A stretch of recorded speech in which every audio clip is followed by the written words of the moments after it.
8 p.m. We're open from 10 until 8 p.m., but from 5 until 8, we're free to the public. And most weeks we have special programming that is also free to the public, such as the art talk we're having tonight. So we would love it if you would check out the listing of programs coming up on our website. You can also find them in our quarterly newsletters that come out. You're going to find everything from performances, musical performances that are responding to the art that's on the wall, to more formal art lectures with artists or even curators who are coming into town. So there's a little bit for everyone, and we hope that you see something you like, come often to these programs. We're able to host these at no cost to you thanks to the generous sponsorship of Chris and Mary Rayburn. So please join me in thanking Chris and Mary.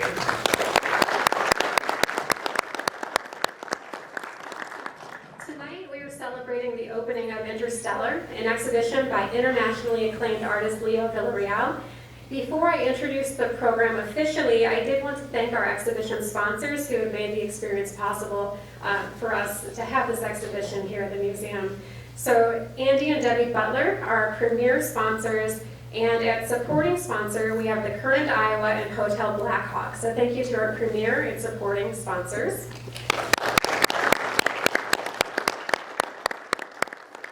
Our generous contributing sponsors are KK Runge Associates, Wynn and David Schaefer, Schaefer Interiors, and Nancy and John Danico of Zenetronics Company. So thank you to our contributing sponsors. And we are very excited to have the Quad Cities International Airport as our media sponsor for this exhibition. So let's have a round of applause for them and for all of our sponsors.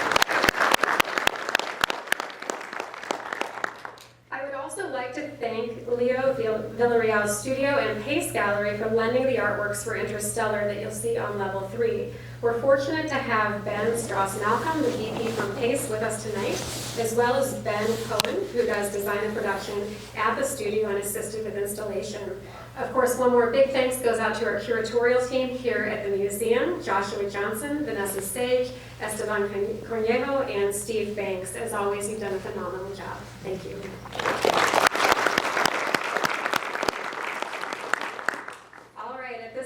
It is my extreme pleasure to introduce our featured speaker this evening, artist Leo Villareal. Leo uses binary code and simple structures to create complex light sequences through custom software that incorporates a site's environment. This creates what he calls a digital campfire, around which people can gather to experience art. And if you've had a chance to pop up to level 3, I think that's probably exactly what you felt as you were looking at these pieces.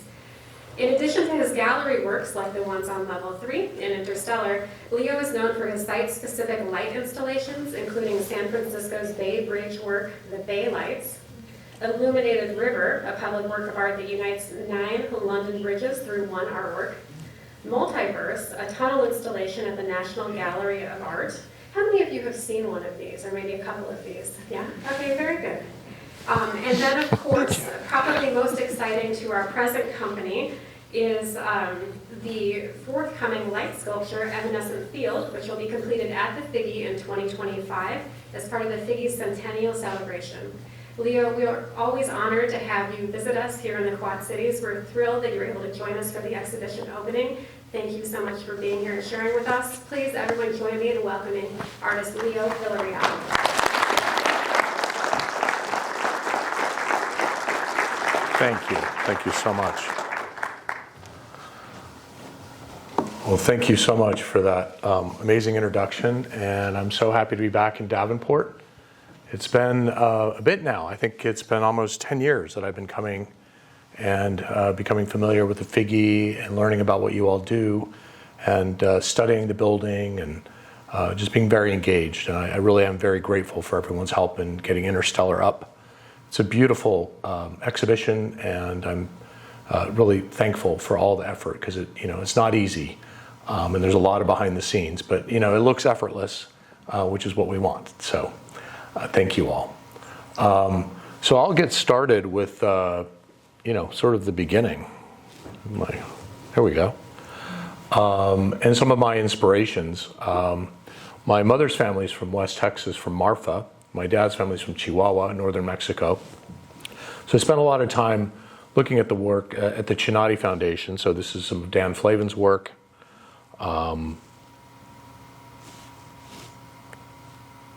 installed in some of the barracks that Donald Judd sort of designated for some of his work, but also his dear friends. But I really learned a lot from these artists and what art could be. I studied installation sculpture at Yale as an undergraduate and then got into technology in 1990. I went to NYU, to the Interactive Telecommunications for 2 years, from 1992 to 1994. So it was a very kind of interesting journey. But I went to Italy, and I was working at the Peggy Guggenheim collection as an intern.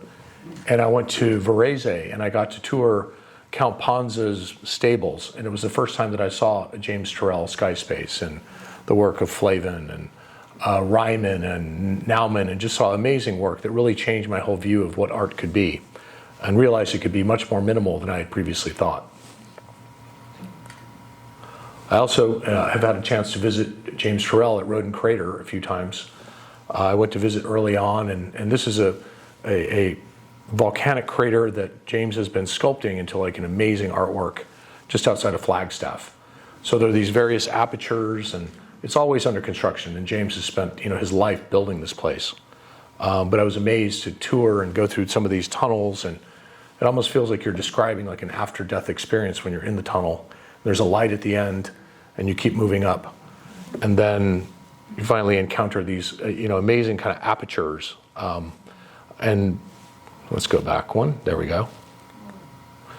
You come out the tunnel, and you realize what you think is just a spherical hole is actually an oval, and there's this very complicated stairway. And in the center of the crater, you finally get there, and you lay it back in these special chairs, which have they're supposed to help you create this vault of heaven. Sorry, the clicker's a little overexcited. Here we go. Forward, there we go. You lay back on these chairs, and you're looking at the rim of the crater. But the idea is to bring the sky down and create this vault of heaven. So actually to be there with James is pretty special, and he's an amazing, incredible, inspiring artist. You like my fisheye lens on my camera, which is cool. The other desert that's been important to me is the Black Rock Desert of Nevada.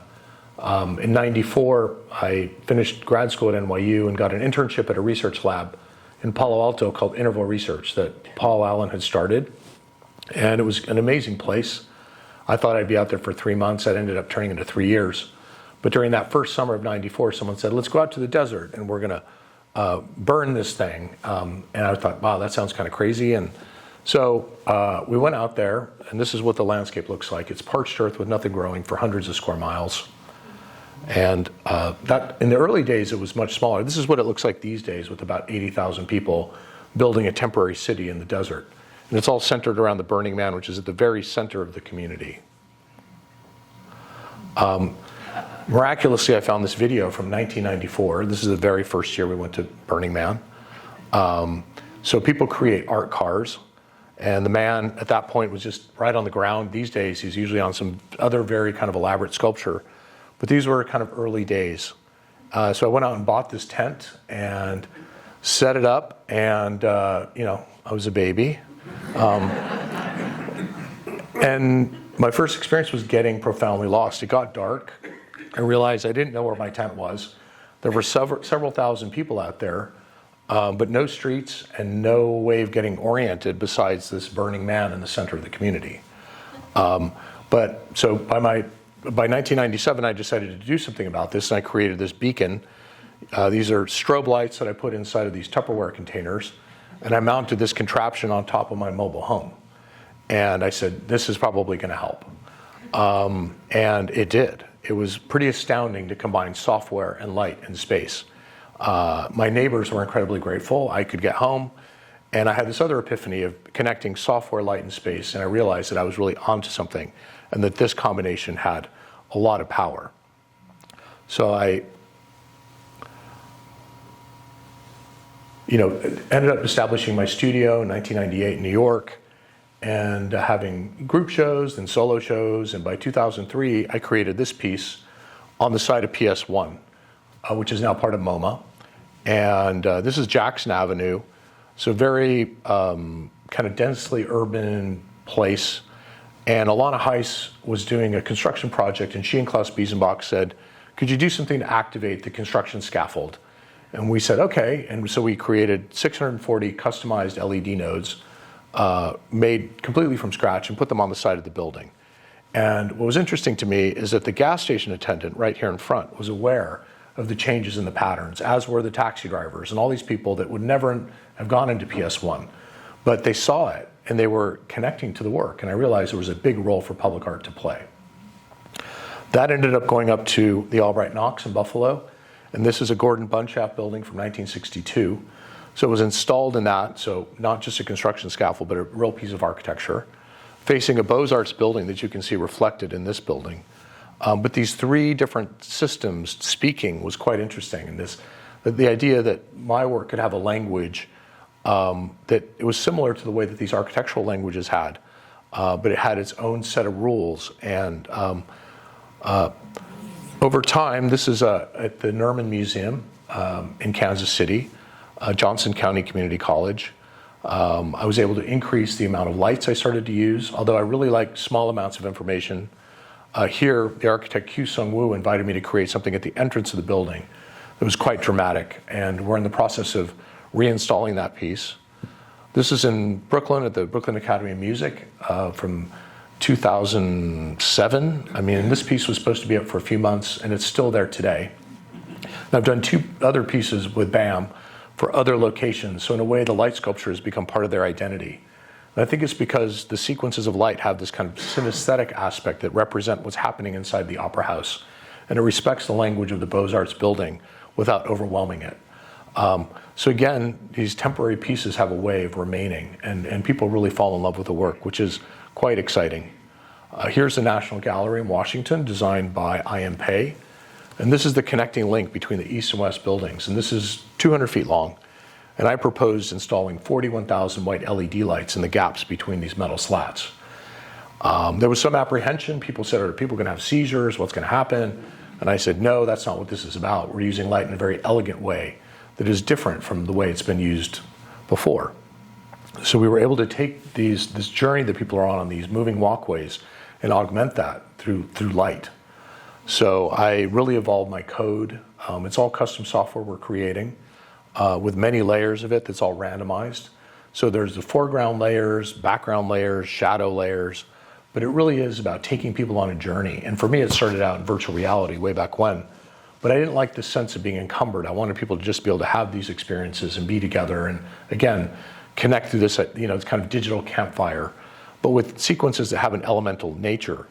So this is 2008, was supposed to be up for 1 year, and it's still there today, which is pretty extraordinary. And it's the most photographed thing in the entire National Gallery in Washington, which is pretty amazing. Around the same time, I did this artwork in 1801K, which is a office building designed by Skidmore, Owings & Merrill in Washington. I've worked with monochromatic light, but I also really love color. This was another 200-foot long space where we were able to create a large array of LED fixtures and then put glass in front of it to diffuse the light. So I was interested in abstraction, in artists like Monet, and I've done many architectural projects like this one at a place called the Music House in Istanbul. And again, an old facade, the entire inside of the building was redone, and then we added another layer of light. So I'm always looking for opportunities and ways of activating architecture with light. This is the museum in Tampa. Stanley Sadowitz is the architect who created this building, and he put light at the top and bottom of these perforated walls and wasn't quite sure what to do with it. And somehow I met up with them and I said, well, I know what we should do. So we created this artwork right on the Tampa River, which is quite extraordinary, that really takes this facade and brings it to life. In 2012, I did this artwork at another I.M. Pei building. This is the Johnson Museum at Cornell. And again, these iconic buildings and finding ways of activating them and bringing them to life. So we proposed putting light underneath this opening in the building. And it's amazing how it transformed the way people use the building. Suddenly people were having picnics down in front of it and using the space in a way that they never had. And this, the building, I love the architecture, but some people found it a bit forbidding, but it added this kind of welcoming gesture that really brought people together. And I love working in academic environments because my work combines so many different things. It combines art with technology, with engineering, with architecture, and all these multiple disciplines, which is what everyone is focusing on now, is how we blur these things together and create new hybrid forms. But actually do that in these places of learning, I think, is quite exciting.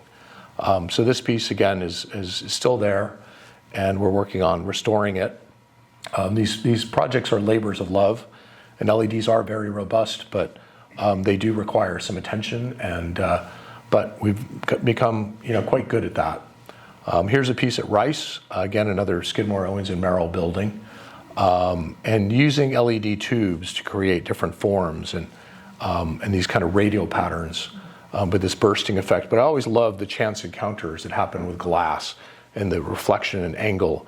And you can see the variety of the sequences. All of my work, there's never any loop. The sequences are displayed in a random order and for a random amount of time. So there's a sense that these things are really changing and evolving, and there's a real progression to them. Here's the first piece of digital art that the MTA, the Metropolitan Transportation Authority in New York City, has acquired for the Bleecker Street subway station. So this has been also since 2012. And it's just right, people can touch these things, and it's amazing how much the piece continues to work day in and day out, and people really respect the art. But it's sitting right there on the platform, and I thought it would be interesting to create a sense of movement within this network of these hexagons, and you can see these light patterns kind of tracing these edges in the way that people are moving around in the transportation network. So it was quite exciting to be able to work there and bring the art to places where you wouldn't expect it. And the subway system in New York City has one of the most incredible public art programs. So next time you come, I highly encourage you to visit that. This is another 2012 project. That was a big year. This is in Madison Square Park, a temporary project called Buckyball. So I was interested in the hexagon, and I started seeing something, I think it was in the New York Times science section, about a buckyball, which was discovered by nanotechnologists at Rice in the 80s. And it's a combination of hexagons and pentagons, but it's one of these fullerenes that are one of the building blocks on the nano scale. So I wanted to take this form and expand it to kind of monumental scale. So you have the 20-foot sphere on the outside and then a 10-foot sphere within, but they're the same shape.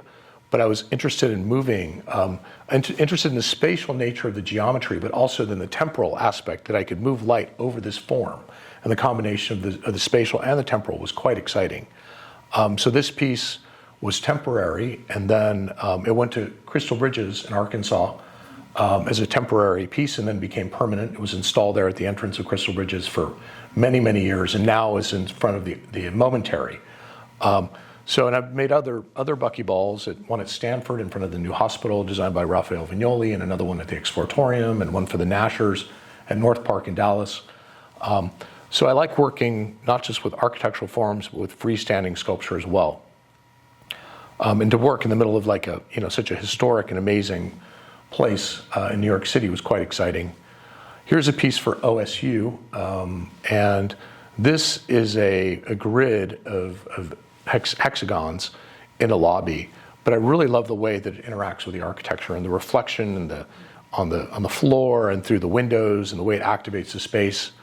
And we created this software that works with hexagons and moves individual points of light around.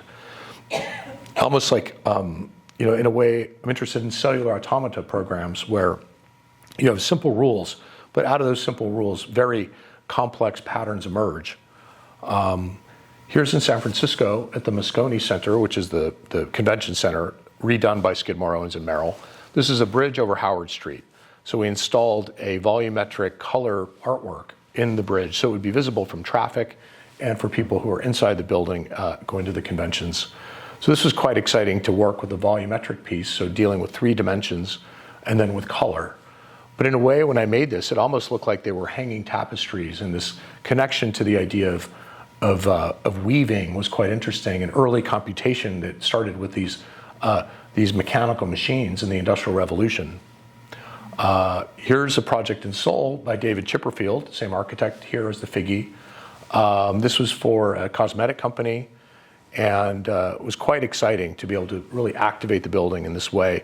There are these beautiful, huge openings that you see from many different perspectives. And when you enter into some of these upper levels, there are pools of water with trees, and it's really like this is up inside the building. So there's trees and gardens, and then you look up and you see the artwork. So there are many different vantage points, but it's very, very striking the way that you can integrate light into architecture and activate it. And fortunately, many more architects are interested in working with artists collaboratively. So I've heard David's very excited about the project we have planned here for the Figge, which I was thrilled to know. And but we have some experience working together, which has been great. I recently did last year a piece in Tokyo. This is a Toranomon Hills Station Tower. OMA are the architects. So with this stunning building, and we created this entrance, almost like a portal as you're arriving at the building. And I was excited to just watch people interact with this and watch the artwork literally stop people in their tracks. And it's interesting how through light and abstraction you can have this kind of universal quality that speaks to everyone and to all of our humanity. And even though we don't speak the same language, we have a very different culture. This really was powerful and connected in a way like bringing the sky down and allowing us to observe the cosmos and these celestial things, but also, again, interacting with the architecture. This is another project from last year at Brown University, the Lindemann Performing Arts Center. It's a stunning building with this lobby, and there were all these I-beams in the lobby, and I proposed cladding the I-beams with LED arrays diffused with glass. So I worked with Rex, they're the architects, Josh Ramus, and gave me the opportunity to work in this stunning building. But really this indoor-outdoor aspect was so beautiful, the integration with nature and these systems, and I got to kind of respond to that with my code. So all the columns are treated, particles move from one to the next, so it's really volumetric. So you see big waves of clouds and different sequences move through the space. So when you're in there, you really feel immersed. And again, it's a place of learning and experimentation. So it's quite exciting to be able to put this in a place where young people are, where students have access to it, and to be able to work with such amazing architecture with mirrors and angles and opticality, and it's pretty extraordinary. So if you're in Providence, come take a look. And that's one of the amazing things that's happening with universities is this very deep commitment to art and to that being part of the environment and part of students' lives, which is so important. So this is the Bay Lights. I was asked to think about the Bay Bridge as a canvas and what would I do. This is way back when, probably about 2010, 2011. So I made this animation myself in Photoshop and SketchUp and After Effects and 3D tools, but I made this myself. And I said, well, this is what I think it should look like. And I thought this probably will never happen because of its sheer scale. So we started showing this animation to people at Caltrans that own and operate all the roads and bridges in California. And they got very excited and said, well, maybe we could get a permit to do this. So then it took on a life of its own, miraculously. And we had no idea how challenging this project would be. But that's how it started, with this idea. And so this is 25,000 lights put on the suspender cables of the bridge. This is the almost 80-year-old, or probably older than 80-year-old span of the bridge. So that was my animation. So then they said, okay, well, let us take you up there and let us show you the bridge. So I went on a cable walk. So they gave me this harness that had a little shock absorber, and they said in case I did fall, I wouldn't break my spine. So I was happy to hear about that. But we had to be attached always at one point. So you have these clamps, and you're on a tube that's maybe 3 feet in diameter, walking up. And it is a whole different thing from being in Photoshop. Yes, a massive, incredible structure with no access whatsoever. You have to do a lane closure every time you want to go up there. So we went up to the top of the bridge, and I was fine, except Ben Davis, who had asked me to think about this project, kept talking about the earthquake of this year and the earthquake of that year. And I said, Ben, Please stop talking about the earthquakes. I can be up here, but imagining the entire thing suddenly moving was just beyond. But I was blown away by the natural beauty, by the shadows, the bridge on the water, the fog, all of the kinetic activity. And I thought, if I can translate what I'm seeing to my programmer, I think we can make something very beautiful. And I was actually up there with the New York Times. They asked me to lean back on the cable. So this took a whole lot of willpower to trust that it was all going to be okay. But I did it and made a great picture. And finally, once we got all this up, after 2.5 years, I started doing my work, which is programming it with my custom software. And it launched in 2013, and it was a unbelievable smash hit. It really resonated for the people of San Francisco and California, and it was up for 2 years, and it got just massive attention. And it was exciting to be able to work on this scale, and I was so grateful. I received amazing letters of support from Christo, and was able to pull this off with thousands of people helping us do this, because this is 1.8 miles long. The towers are 525 feet tall on one side to the water, 250 feet to traffic on the other, but quite extraordinary to work on this urban and citywide scale.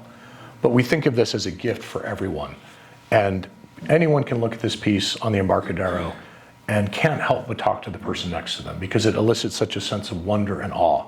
And it binds people together. And people talk about creating community all the time. But to see that happen was quite extraordinary.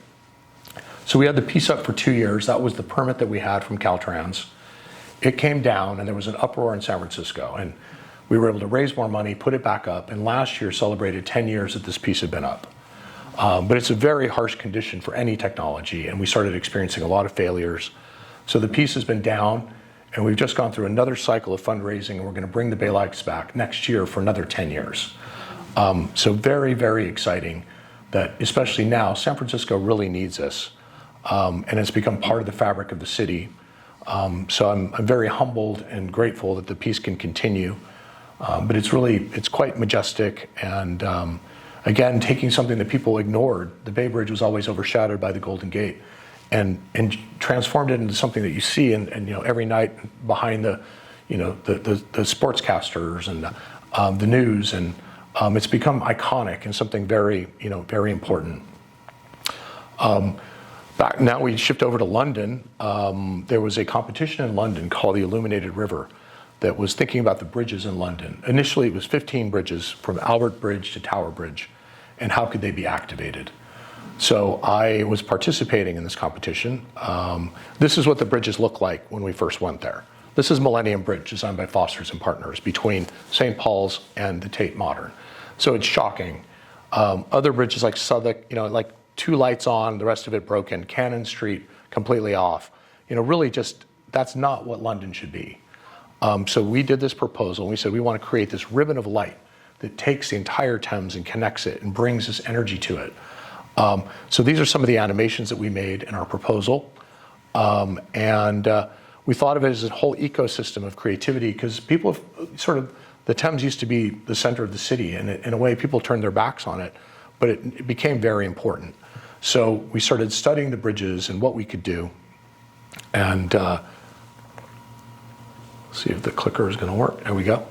And I was learning a lot about London and as a place of creativity. And the Thames is the place where Handel wrote water music for the king to be played on barges over 300 years ago. And Monet painted some of the exact bridges I was working with. And I was learning about Turner and Whistler and all these other artists that had done so much creative work there. So that was incredibly inspiring. Sorry.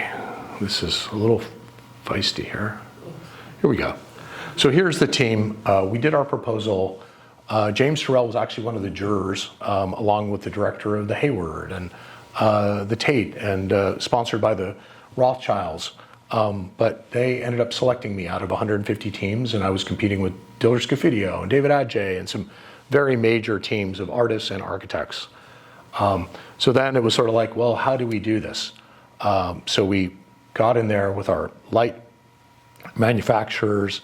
Everything had to be done by abseilers hanging under the bridge. And the Thames is like quite intimidating. If you fall in, there's certain places where the undertow will just take you, and that's it.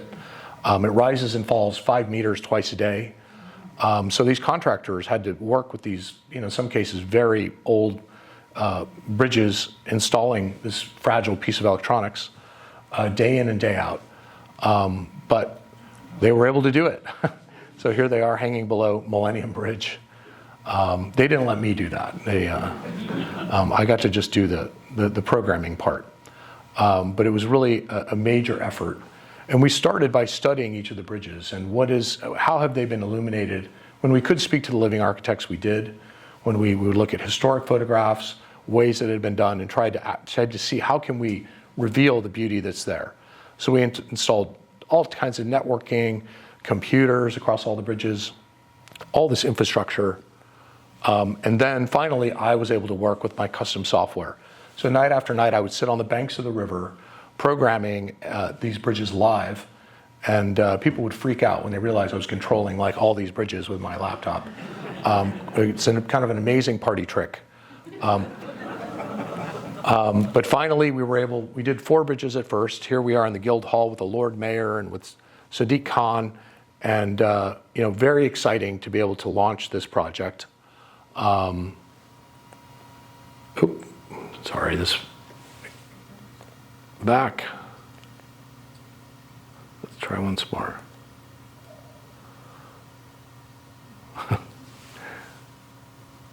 Has a little bit of a delay. There we go. So finally we get to the moment of pushing the button. I was terrified it was not going to turn on, but it did. And there was much rejoicing with the first 4 bridges. So we did London Bridge, Cannon Street Rail Bridge, Southwark, and Millennium. We worked very closely with Foster's and Partners because Foster's wanted to create this effect of a blade of light inspired by Flash Gordon over the Thames. But the illumination that they ended up with was sort of anemic. It wasn't what they wanted. So we were able to actually go back and fix it and make it the way that they really wanted it to be. Southwark is an extraordinarily beautiful bridge. We were able to illuminate that and all this ironwork underneath. Cannon Street is a rail bridge, which no one even knows where Cannon Street Bridge is. But we changed that by adding this layer of light to it. In London Bridge, we had a line of light that was sort of half broken, but we fixed that and really brought it to life. But in some bridges we use color, some are monochromatic, depending on the bridges. But we created this sense of progression in space. So you could take a walk down the river, or you could take a boat ride and experience the river in such a unique way. But it really transformed the way people see and experience the Thames. And our goal was to reveal the beauty that was already there. So we didn't want it to be about me using the bridges as a pedestal because of my ego. It was really about like working with what is there. And this is the second phase. The first phase launched in 2019, the second phase in 2022.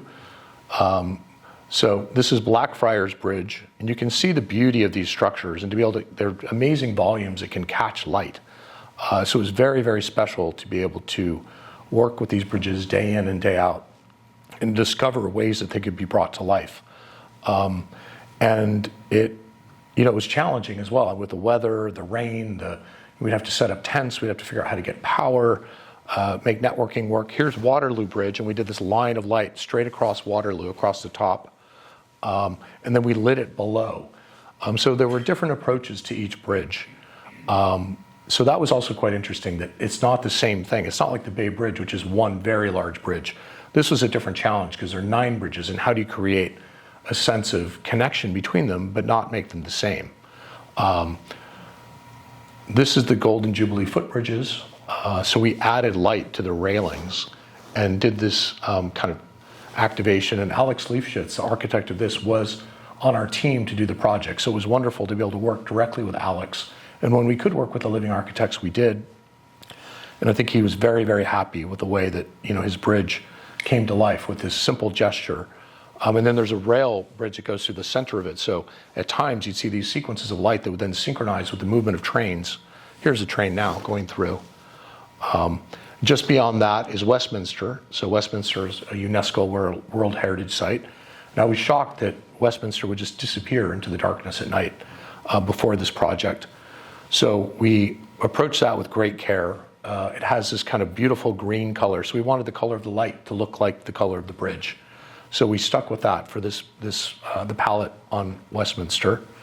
And then beyond that is Lambeth. Lambeth is this kind of red color. And the green and the red corresponds to the seats in the House of Lords. So I learned a lot about London and the history, and there's so much to learn there. And so much to bring to life. It was an extraordinary experience. But for me as an outsider, that was really the important lesson, is listening and being sensitive to it. And in a way, I think I could see things in a way that someone who was local couldn't. So that was interesting. And this is our last bridge, Lambeth. And there's potential to do more bridges. We got 30 planning applications approved for this project for all 15 bridges, so including Tower Bridge and Albert and Chelsea and on and on. So there's still a chance that that may happen. But with the pandemic, we got to 9 bridges. And this was a £30 million project, so it was quite expensive. But something that I think it was all privately funded as well. I think everyone who participated in it was, extremely happy with the result and very proud. And we have another 5 years. So if you're in London, please go down to the river, take a walk, take a boat ride, and you can experience this project, which is really extraordinary. And I think the sheer scale of it is pretty shocking, and I think it is one of the largest public artworks in the world. And again, it really is. It's about all of us working together and this idea of communal effort. And it was perfect pandemic art because, you could see it. Didn't have to go inside. Didn't have to buy a ticket. It's for everyone. It's free. So there were lots of things that were really wonderful about this, and incredibly generous for these donors to do this for the city and for everyone. So there's really a sense of bringing that beauty to everyone. So since that time with the Illuminated River, I got very involved with 2 generative art projects. I did a project called Cosmic Reef and then Cosmic Bloom. So here's some of the studies for those things. And I was interested in making NFTs and these purely digital works, and how would that work? So I did lots of studies and started working with coders and making some of the things you see here. So you'll see an example of this upstairs in the exhibition, but this is made with code. So there's less than 100 kilobytes, and when you run that code, it creates a unique iteration. In November, in this theater, there's going to be a presentation of several of the mints, and there's going to be a sound component. So I hope you all will come back and see that in this space, because this is a beautiful screen, and it's a great way to see it. But you'll get a taste of it upstairs. And I was, surprised, because I like making sculpture. But I also was intrigued by the idea that people wanted these digital things and to collect them, and they could acquire these things. And it really opened up, a lot of people can't necessarily afford my light sculpture, but they could afford an NFT. So in a way, it almost functions as public art in a way to expand the audience and to make it available to more people. And the beauty of this project is that you can actually go online and enjoy all of the mints for both projects at full resolution. Only one person can own them, but everyone gets access, which is very different than the way the art world traditionally works, where things get bought and kind of locked away and never seen, or you see 0.005% of a museum's collection. I'll show you a little bit of Interstellar. This was an exhibition I did last year at Pace Gallery in New York in March, and this is what inspired the show that's here upstairs, so I hope that you all will enjoy that as well. So this is a series of works called Nebula. Each one is unique. It has different color, geometry, patterning, and this came out of the work at the time in London, thinking about the idea of atmosphere and diffusion and softness, and the works are intentionally blurred, and they use this deep saturated color. And I was thinking a lot about Monet and an abstraction and ways that you could create. How do you make an abstract painting in the 21st century? And I say painting, but it's also like a sculpture in that it illuminates all the space around it. They become these kind of lanterns. So I think of them as sculptures, but I love seeing them together, and I love the spaciousness of the gallery, and I love the installation upstairs, which is very sparse, but gives the works room to breathe.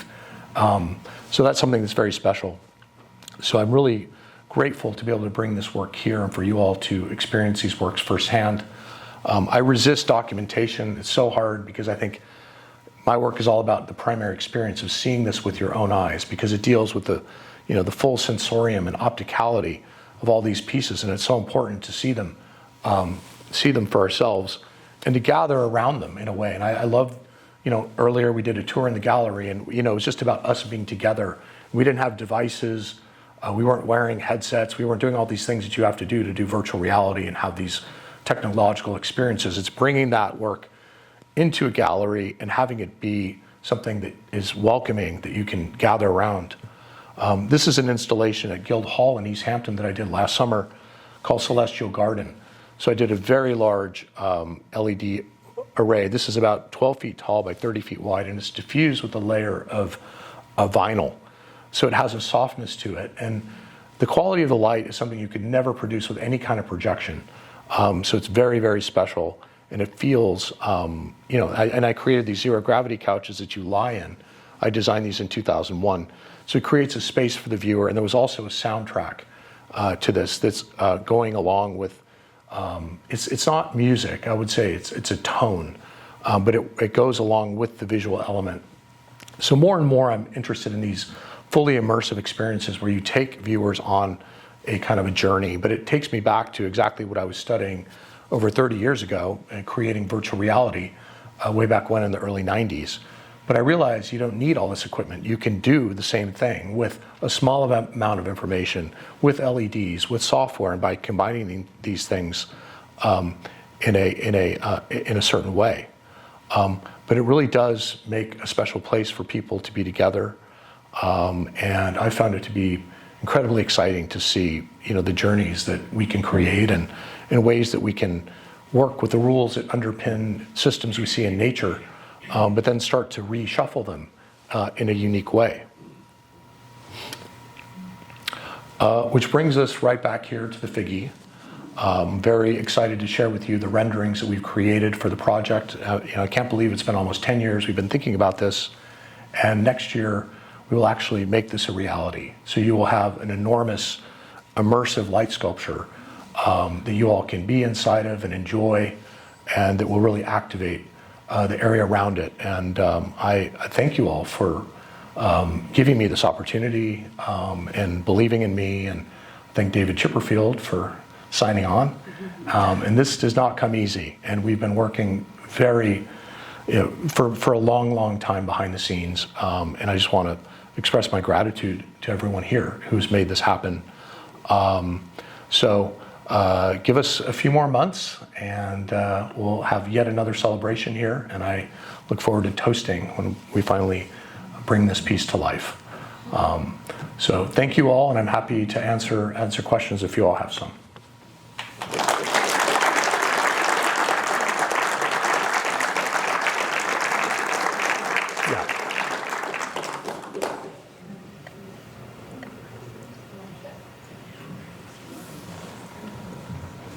Yes? Yeah.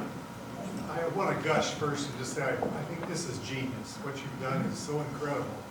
We're honored to have you here and to see your art on display like that. My two questions. You said there's no loop, there's no repeat effect of the pieces upstairs? Well, okay, so it's a little bit of a complicated answer. In the process of making with my custom software, I am improvising and I'm trying all kinds of things out. And when I see something compelling, I capture those sequences, and those become the building blocks for what you see upstairs in the artworks. The pieces upstairs are playing back a preset set of sequences in a random order and for a random amount of time. So it's almost like shuffle, except it's playing 30 seconds of this song and 3 minutes of another song. It's remixing it in another way. I am also working with a lot of generative code, which means it's live code running and there's nothing recorded. So the project in London is generative. Some of the elements of the Figge will be generative, and that's the direction that I'm going in. So with that one, you sort of have to put guardrails on it, because I need, as the artist, have to have a strong aesthetic of sensibility of what I want it to be and not be. So how do you do that while still allowing it to have some randomization? So that's kind of the trick, and that's where I'm headed. But yes, it's very exciting time to be making this stuff, and yeah, we're always learning. The other question, the pieces that you did on exterior buildings, and there's traffic, pedestrian traffic and car traffic going on. This may sound silly, but I wonder, is there any data on how many traffic jams or fender benders? You know, we're very careful with the way that we tune the pieces and very sensitive to all of these things. So no, we've not had any issues like that. And I think it's done with great sensitivity and care, and also obviously in conjunction with, you know, the Bay Lights, lots of three-letter agencies, you know, Caltrans, you know, the California Highway Patrol, the Bay Area Toll Authority, et cetera, et cetera, et cetera. So there's a lot that goes into it, but I think what we want to do is add something that's very beautiful and augments what's there, and not create anything jarring or anything that would be distracting. Yeah. Yes? How is or how might AI be used to create the works? The question is, how could AI be part of the process? And I have not used AI. I mean, I'm intrigued by it, but in my feeling is that AI is good at mimicking things and copying things, and it takes the model of lots of things. But I think when it comes to actually making original work, it's more of a challenge, and that's where, you know, artists, I don't think we're going to be. I think we're still going to have our jobs, and writers and creative people of all sorts. I think the human spark and that creativity is very hard to duplicate.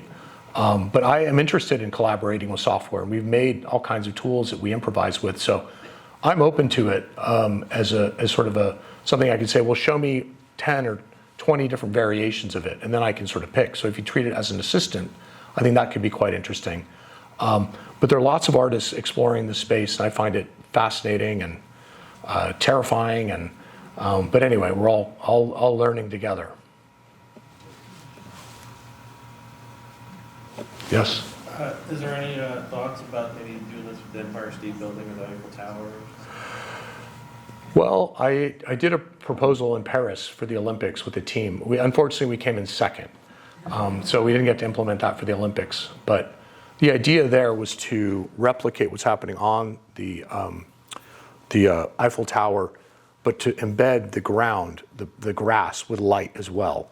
So you could have the tower and then have another version of it at ground level, which I thought could be quite interesting. So I'm up for doing these big projects, and we're doing many, many proposals. The Empire State Building is you know, it's quite commercial, and you know, it's less of an artwork and more of an informational thing. I mean, it's iconic, but anyway, give me a little time and ask me that question next year. Yeah. Yes. When you showed us the photos of the London bridges, I think you made the comment, we have another 5 years. Well, can you talk a little bit about the longevity of these projects? Sure. Can everyone hear the question? Okay. So the Illuminated River is a 10-year project. So it launched in 2019, at least the first 4 bridges. Then we brought on another 5 bridges in 2022. But it's a 10-year project. We expect that the equipment will be able to last way longer than that. But after that time, we'll have to see what the bridge owners want to do, because there are different owners for each of the bridges. So we had to deal with all of them. So it was quite complicated. But we hope that they've fallen in love with the artwork and that it can remain. And we engineer these things to be to the highest standard. And it's very, very important to us that these things have as long a life as they possibly can.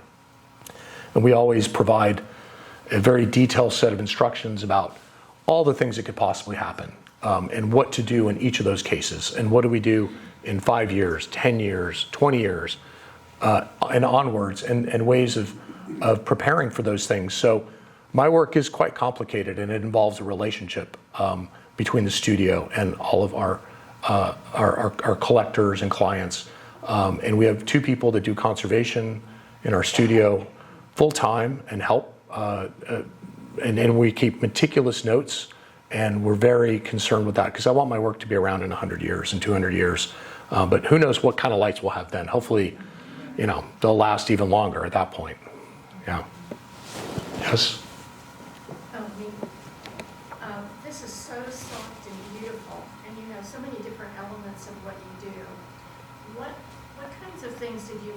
foresee about Davenport that inspired you to do it this way?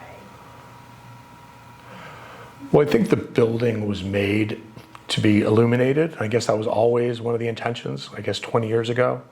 And I mean, the double skin is perfect with the catwalks, and it just makes sense.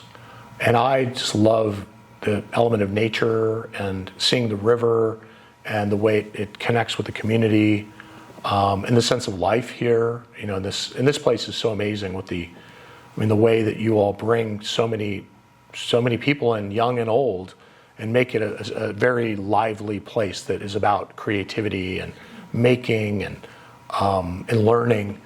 So all of those things really inspire me. So I think expressing that in some way with the building, I think the joyfulness of this place and what it represents, and hopefully that will encourage more people to come here and come inside the building. But these are just small examples of the renders that we did. But the final artwork won't happen until the lights are installed, and I'm here for weeks working, looking, programming, and making the piece site specifically based on what I'm seeing in the kinetic activity or whatever inspirations there are. The color of the light, the sky, all those things factor into it.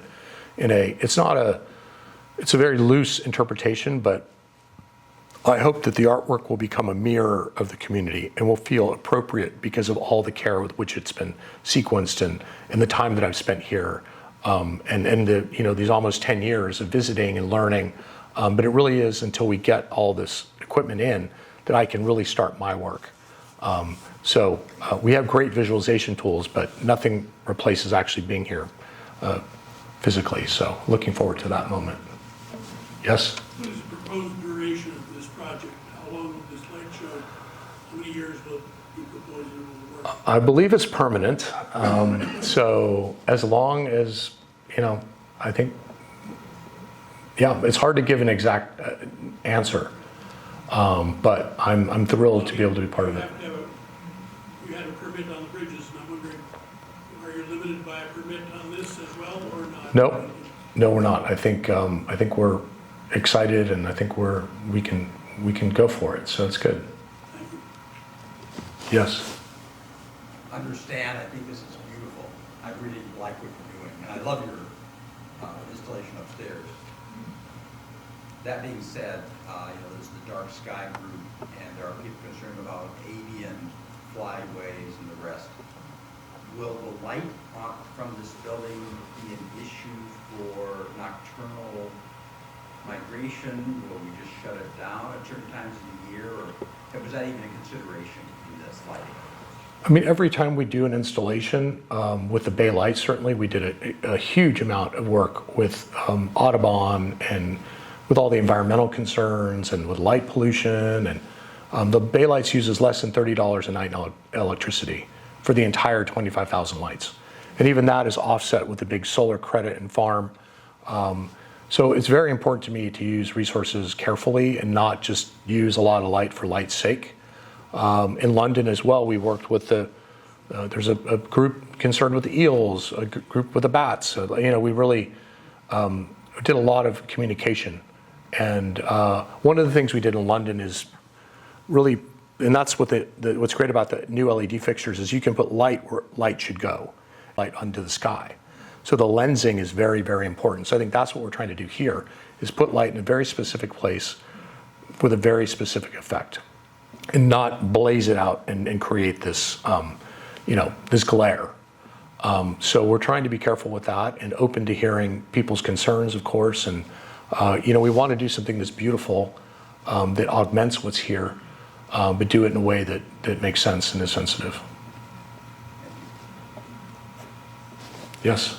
Do you dream in this visual language? Seriously, not like solving a specific project or anything like that, but just when you dream, do some of those things take shape in your subconscious? I spend a lot of time using virtual reality tools and simulations of a lot of the projects that I do. So it's interesting when you spend a lot of time doing that. Like in London, I made models in Unreal Engine, which is a video game engine. And, I would work a lot. And when I finally got there, I felt like I really knew those structures because I'd spent so much time studying them in these virtual worlds. So I get this blurring of the virtual world with the real world. And I do think that there is a dreamy sort of aspect to these things. And, when I think, what would I like to make, or what would I, it's amazing to be able to make these things a reality. I'm not sure what the future holds. I love the urban landscape, but I also really like the idea of getting out in nature and maybe going back to West Texas, Marfa, when my kids are not in school in New York City, and do some experiments there. But yeah, thank you. Wonderful. Well, thank you all so much. It's a pleasure to be here.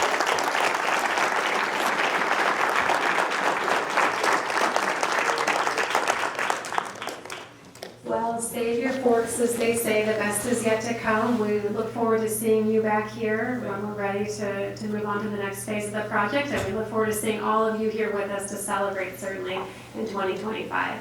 For the moment, though, the museum is open until 8 o'clock, and if you haven't had a chance to see Interstellar, please make your way to level 3, check it out. It's going to be up for a while, so you can come back, especially on those Thursdays, like I mentioned, and the screening of the NFTs. Joshua, do you remember the date? I know it's in November, Leo mentioned it. The 21st of November is a Thursday, and that screening with sound, as Leo mentioned, will happen in this auditorium, so definitely put that on your calendars. It's not to be missed. Thank you, Leo, so much for being here, and your team. Thank you all for joining us tonight. Have a wonderful evening, and we'll see you next time.